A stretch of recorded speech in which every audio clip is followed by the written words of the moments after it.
Hello students, welcome back in Mangalam classes. बच्चों, आज हम लोग ट्रांसलेशन पढ़ेंगे जो स्पेशली पैसिव वॉइस पर होगा, और हम लोग हिंदी टू इंग्लिश और ट्रांसलेट पैसिव वॉइस के अनेक एग्जाम्पलों को करेंगे। और जिन बच्चों का टेंस पर के सारे ट्रांसलेशन आते हैं वे उसके बाद इन ट्रांसलेशनों को करना जरूरी है। अगर इन ट्रांसलेशनों को आप कर पाते हैं तो यदि आप पैसिव वॉइस के ट्रांसलेशन को कर लिए हैं तो आपको नोटिस लिखने में 10th क्लास का एक सिलेबस आता है जहां हम लोग को नोटिस लिखना होता है। और नोटिस लिखने में जितने भी फॉर्म लगते हैं वो 90% से ऊपर फॉर्म जो होते हैं वो पैसिव फॉर्म के होते हैं। और यदि आपको ट्रांसलेशन में कमांड है, ट्रांसलेशन में मास्टर आर्ट हासिल है, तो आप लोगों को इंग्लिश को समझने में, हिंदी मीडियम के बच्चों को इंग्लिश समझने में यदि सबसे कोई बड़ा अस्त्र है तो वह ट्रांसलेशन है। और ट्रांसलेशन के माध्यम से हम बढ़िया हिंदी टू इंग्लिश और इंग्लिश टू हिंदी सीख के आसानी से किसी भी पैसेज को आसानी से समझ सकते हैं, किसी भी नोटिस को लिख सकते हैं, किसी भी लेटर को लिख सकते हैं। तो चलिए एक एक करके पैसिव वॉइस के सभी ट्रांसलेशनों को मैं आप लोगों को बताऊंगा। आप लोग वीडियो स्किप करके मत देखिएगा, अन्यथा आप लोगों को समझ में नहीं आएगा। तो चलिए हम शुरू करते हैं। पहला ट्रांसलेशन है आम खाया जाता है। तो होता है क्या कि जब वर्ब के अंत में ता है ती है लगा रहता है तो हम लोग जानते हैं कि वह प्रेजेंट इंडेफिनिट टेंस का वाक्य होता है। लेकिन एक्टिव वॉइस में ये हम लोग पढ़ चुके हैं। पैसिव वॉइस में सारा चीज वही रहेगा, लेकिन वर्ब के अंत में जाता है, जाती है, जाते हैं लगा रहता है। जैसे यहाँ वर्ब खाना है, यहाँ जाना से कोई मतलब नहीं है, वर्ब खाना से मतलब है। तो जब वाक्य के क्रिया के अंत में जाता है, जाती है लगा रहता है तो वह वाक्य प्रेजेंट इंडेफिनिट के पैसिव वॉइस का वाक्य समझा जाता है। और इसका जो रूल होता है ऑब्जेक्ट प्लस इज या आर या एम प्लस वर्ब 3, यही होता है। तो चलिए इसको ट्रांसलेट करते हैं। ऑब्जेक्ट हो गया आपका ए मैंगो, ए मैंगो के साथ लगने वाला है ई, और वर्ब 3 जाता वर्ब नहीं है, वर्ब ई है, इससे कोई मतलब नहीं है। ईट का थर्ड फॉर्म हो जाएगा तो मैंगो इज ईटेन। इसी प्रकार आप बना सकते हैं। आम खाया जाता है, किताब पढ़ी जाती है, इंग्लिश पढ़ाया जाता है, अनेक से ट्रांसलेशन बनाए जा सकते हैं। मान लीजिए रहा यदि कोई अलग सेंटेंस आगे कि राम के द्वारा आम खाया जाता है तो सारा चीज यही रहता है कि मैंगो इज ईटेन, और राम के द्वारा तो अंत में लिख दिया जाता है बाई राम। तो आज हम बाई प्लस एजेंट पे चर्चा नहीं करेंगे, मेन जो पैसिव वॉइस का फॉर्म है उसी पे चर्चा हम लोग करेंगे। दूसरा लेंगे आम खाया जा रहा।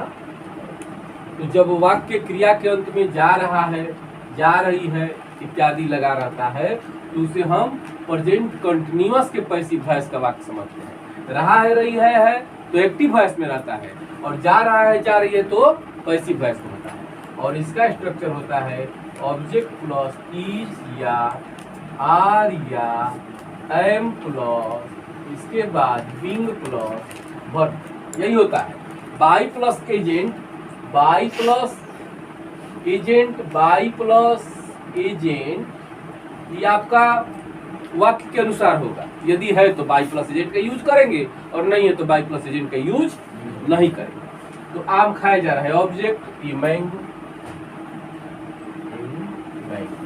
ये मैंगो के साथ लगने वाला है इज के बाद लगने वाला है बिंग, और बिंग के बाद वर्ब 3 यानी ईट का हो गया ईटेन। तो मैंगो इज बिंग ईटेन। इसी प्रकार आगे बढ़ेंगे, नेक्स्ट एग्जांपल लेंगे।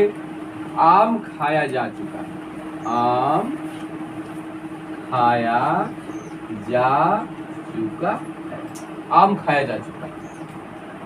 तो आम खाया जा चुका है, यदि केवल चुका है, चुकी है रहता है तो एक्टिव वॉइस में है। प्रेजेंट परफेक्ट का एक्टिव वॉइस, और जा चुका है, जा चुकी है, जा चुके हैं तो प्रेजेंट परफेक्ट का पैसिव वॉइस। और इसका जो रूल होता है ऑब्जेक्ट प्लस हैव बीन या हैज बीन प्लस वर्ब 3। तो चलिए ऑब्जेक्ट क्या है, आम है, तो लिखेंगे ए मैंगो। ए मैंगो के साथ क्या लगेगा, हैज बीन, और इसके बाद ईट का थर्ड फॉर्म ईटेड। तो a mango has been eated, यानी मेरा प्रेजेंट टेंस का ये प्रेजेंट इंडिफिनिट का पैसिव वॉइस, प्रेजेंट कंटीन्यूअस का पैसिव वॉइस, और ये प्रेजेंट परफेक्ट का passive voice. Present perfect continuous का पैसिव वॉइस मैंने बताया तो है, लेकिन हिंदी टू इंग्लिश में नहीं होता है, इसलिए अब हम लोग चलेंगे पास्ट इंडिफिनिट का पैसिव वॉइस। कहाँ चलेंगे, पास्ट इंडिफिनिट का पैसिव वॉइस। तो पास्ट इंडिफिनिट का पैसिव वॉइस क्या हो जाएगा, यहाँ पे समझिएगा, आम खाया जाता है तो पास्ट इंडिफिनिट में हो जाएगा आम खाया गया। क्या हो जाएगा, आम खाया गया, आम खाया गया। और इसका रूल होता है सारा वही रहेगा, ई जा रहा है की जगह पर वाज भी आ जाता है। तो ऑब्जेक्ट प्लस वाज या वर्ब प्लस वर्ब 3।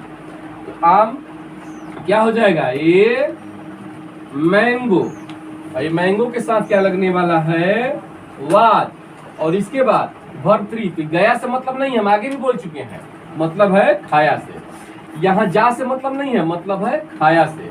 यहाँ जा से मतलब नहीं है, मतलब है खाया से। जा का इंग्लिश गो मत लिखने लगिएगा, लेकिन गो का यहाँ पे कोई सेंस ही नहीं है। तो आम खाया गया, तो ये मैंगो वाज, और भर का थर्ड फॉर्म, भर यहाँ पे ई आपका है ईट, तो हो जाएगा ईटेड, यानी ये मैंगो वाज ईटेड। तो बोर्ड भर चुका है, आप लोग इसको उतारिए, इसके बाद हम लोग आगे बढ़ते हैं।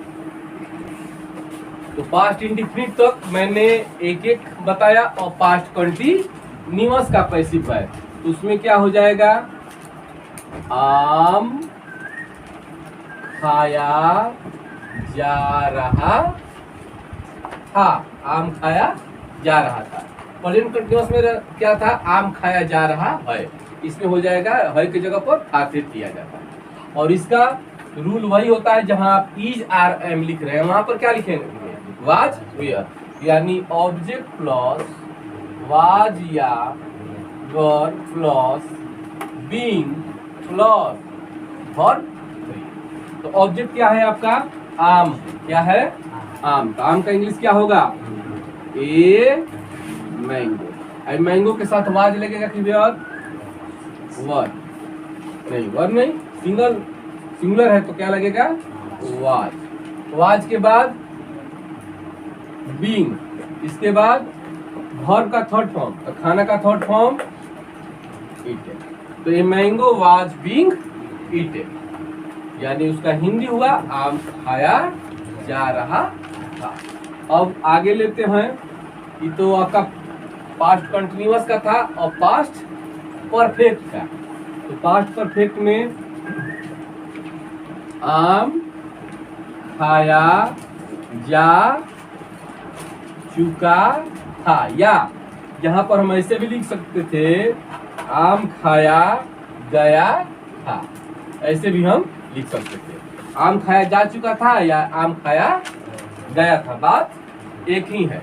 तो इसका क्या रूल होगा, जहां वहां पे हम हैव बीन और हैज बीन लिखे थे, वहां इसमें हैड बीन आ जाता है, तो क्या हो जाएगा, object plus had been plus verb 3। तो ऑब्जेक्ट क्या है, बोलिए, ए मैंगो, इसके बाद ए मैंगो के बाद हैड बीन, और इसके बाद वर्ब का थर्ड फॉर्म, ईट का थर्ड फॉर्म ईटेड। तो a mango had been eated. तो ये हो गया आपका पास्ट परफेक्ट का। पास्ट परफेक्ट कंटीन्यूअस का हिंदी टू इंग्लिश हम नहीं करते हैं, इसलिए ये खत्म होगा। अब आएंगे फ्यूचर इंडेफिनिट में। तो फ्यूचर इंडेफिनिट में आएंगे तो क्या होगा, आम खाया जाएगा, आम खाया जाएगा। उसमें केवल गागेगी से मतलब है, इसमें जाएगा जाएगी लगा रहेगा। भर में जाएगा जाएगी जाएंगे इत्यादि लगा रहेगा। तो इसका रूल क्या होता है, ऑब्जेक्ट प्लस शैल बी या विल बी प्लस वर्ब 3। तो आम का क्या हो जाएगा, a mango, a mango. I mango के साथ क्या लगेगा, will be, mango will be, और ईट का तीसरा फॉर्म ईट। ये हो गया आपका फ्यूचर इंडेफिनिट का। और फ्यूचर कंटिन्यूअस का हिंदी टू इंग्लिश नहीं होता है, क्योंकि बोलने में अटपटा सा हो जाएगा, बोलने में अटपटा सा वाक्य हो जाता है, इसलिए नहीं करते। तो अब आते हैं फ्यूचर परफेक्ट। तो उसमें क्या होगा, आम खाया जा चुकेगा। चुकेगा रहेगा तो एक्टिव में, और जा चुकेगा रहेगा तो वैसे। तो नेक्स्ट एग्जांपल लेते हैं, आम खाया जा चुकेगा, आम खाया जा चुकेगा। और इसका होगा क्या, object plus shall have been या विल हैव बीन, और प्लस वर्ब 3, प्लस वर्ब 3 होगा। तो क्या होगा, a mango will have been, और खाना का eaten, a mango will have been. ये हो गया फ्यूचर परफेक्ट का। फ्यूचर परफेक्ट कंटिन्यूअस का होता नहीं है, भर गया। आप लोग इसको नोट कीजिए, इसके बाद आगे बताओ। अब आप लोगों को आगे ले चलते हैं, कुछ और ट्रांसलेशन का उदाहरण लेते हैं पैसिव वॉइस का। मान लीजिए आम खाया जाने वाला है, आम खाया जाने वाला है, आम खाया जाने वाला है, यही है। तो हम लोग जानते हैं कि वाला है वाली रहता है, is to am to are to लगता है, is to am to are to लगता है। इसमें क्या लगेगा, is to be am to be are to be, यानी इसका स्ट्रक्चर होगा ऑब्जेक्ट प्लस इज या आर या am plus to plus be, to be साथ में ही रख रहे हैं, टू बी और प्लस और समझिएगा structure, object plus is are am plus to be plus verb. तो क्या हो जाएगा, आम का ए मैंगो, ए मैंगो के साथ इज लगेगा, इज, इसके बाद यहाँ से आ जाएगा टू बी यानी टू बी, इसके बाद वर्ब 3 खाना का तीसरा form, a mango is to be eaten, यानी केवल बी जोड़ना है और कुछ करना नहीं है। और इसी को लेते हैं आम खाए जाने वाला है, आपको हो गया। अब इसी को कोई ऐसे भी बोल सकता है कि आम खाया जाने को है, ऐसे भी बोल सकता है। तो को है या वाला है वाली है, सेम चीज होता है, यानी इसका भी ट्रांसलेशन वही होगा, a mango is to be eaten. अब आप लोग समझ गए होंगे। अब यहाँ पे आम खाया जाने वाला था रहता, आम खाए जाने वाला था रहता तो सारा रूल यही रहेगा, इसके जगह पर खाली वाज और वेर आ जाएगा।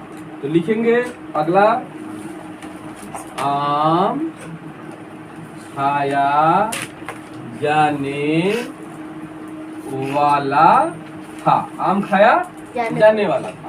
तो सारा चीज तो वही रहेगा, इज आर एम के जगह पर क्या लिखेंगे हम, वाज भी। तो इसका स्ट्रक्चर हो जाएगा ऑब्जेक्ट प्लस वाज या were plus to be plus verb 3। तो क्या बनेगा, a mango was to B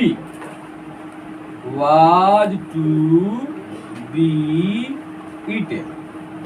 या रहता आम खाया जाने को था, बातें की है, उसका भी वही होगा, ये mango was to be eaten. अब आगे बढ़ते हैं, वाला होगा वाली होगी, तो उसमें जा लगाना है, यानी आम खाया जाने वाला होगा। तो नेक्स्ट एग्जांपल लेते हैं, आम खाया जाने वाला होगा। अब इसका क्या हो जाएगा, object plus shall be to अच्छा है,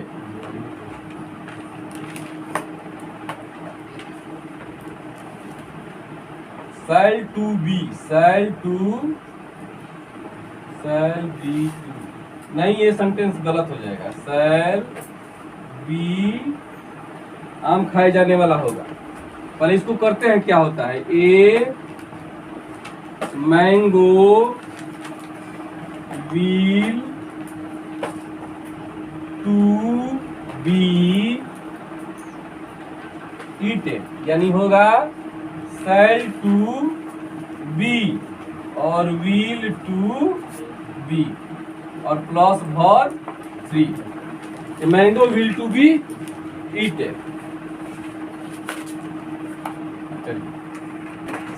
अब इसके आगे जैसे कि मान लीजिए आम खाया जा सकता है, अगला हो गया, मान लीजिए आम खाया जा सकता है, आम खाया जा सकता है, तो ऑब्जेक्ट क्या होगा, ए मैंगो। अब जा सकता है के लिए कैन बी और इसके बाद वर्ब 3, यानी कैन बी वर्ब 3, तो मैंगो कैन बी खाना का eaten, mango can be eaten. इसका स्ट्रक्चर होगा ऑब्जेक्ट प्लस कैन बी और प्लस वर्ब विद कब। अब आम खाया जा सकता है हो गया। अब होगा दूसरा, आम खाया जा सकता था, आम खाया जा सकता था, तो इसका स्ट्रक्चर होता है object plus could have been plus verb 3। पढ़ाया है, सकता था सकती थी, तो क्या हो जाएगा, ए बोलते जाइए, a mango would have been eaten, हो गया। अब मान लीजिए रहा है अगला मतलब सेंटेंस लेते हैं, आम खाया जाना चाहिए, अगला लेते हैं आम खाया जाना चाहिए, इसका क्या हो जाएगा, object plus should be plus verb 3, तो क्या होगा English, A mango should be eaten. अभी इसी में था लगा दीजिए, तो शुड हैव बीन लिखना पड़ेगा। अगला एग्जांपल लेते हैं, आम खाया जाना चाहिए था, तो इसका स्ट्रक्चर देख लीजिए बदल गया, object plus should have been और plus verb 3, should have been plus verb 3, तो क्या हो जाएगा, a mango should have been eaten. अब देखिए यहाँ था रहता है तो कुड हैव बीन लिखते हैं, और यहाँ पे चाहिए था तो शुड हैव बीन लिखते हैं। चलिए इतना भर गया है, इसके बाद आगे बताते हैं। अब आगे लेते हैं, मान लीजिए सेंटेंस हो गया, अंग्रेजी अवश्य पढ़ाई जानी चाहिए, इसका होगा object plus must be plus verb 3, तो क्या होगा इंग्लिश, इंग्लिश और वहां से आ जाएगा मस्ट बी और वर्ब का पढ़ाना का third form taught. English must be taught. अब इसी में थी लगा देंगे तो क्या हो जाएगा, मस्ट हैव बीन। आसान है, दूसरा ले लेते हैं। अंग्रेजी अवश्य पढ़ाई जानी चाहिए थी। तो क्या हो जाएगा, structure object plus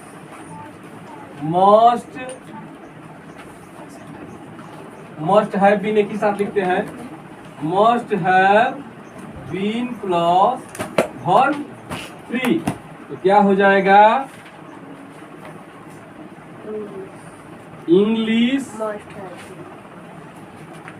must have been dot. English must have been dot. अब रहता कि मेरे द्वारा अंग्रेजी अवश्य पढ़ाई जानी चाहिए थी, तो सारा तो यही होगा, English must have been taught by me. तो मेरा कहने का मतलब है बच्चों कि यदि इन सारे स्ट्रक्चरों को आप याद रखते हैं और इस पे का सारा ट्रांसलेशन आप बनाते हैं तो मेरा यह दावा है कि आपको नोटिस लिखने में भी किसी भी प्रकार की परेशानी नहीं होगी। और वीडियो ज़्यादा लंबा ना हो इसलिए मैं अब आगे नहीं बताने जा रहा हूं। और लगता है यदि आप लोगों को कि यह चैनल हमारे लिए लाभप्रद है, शिक्षाप्रद है, तो आप इसे लाइक करें, सब्सक्राइब करें और अपने फ्रेंड में भी शेयर करें। Thank you for watching.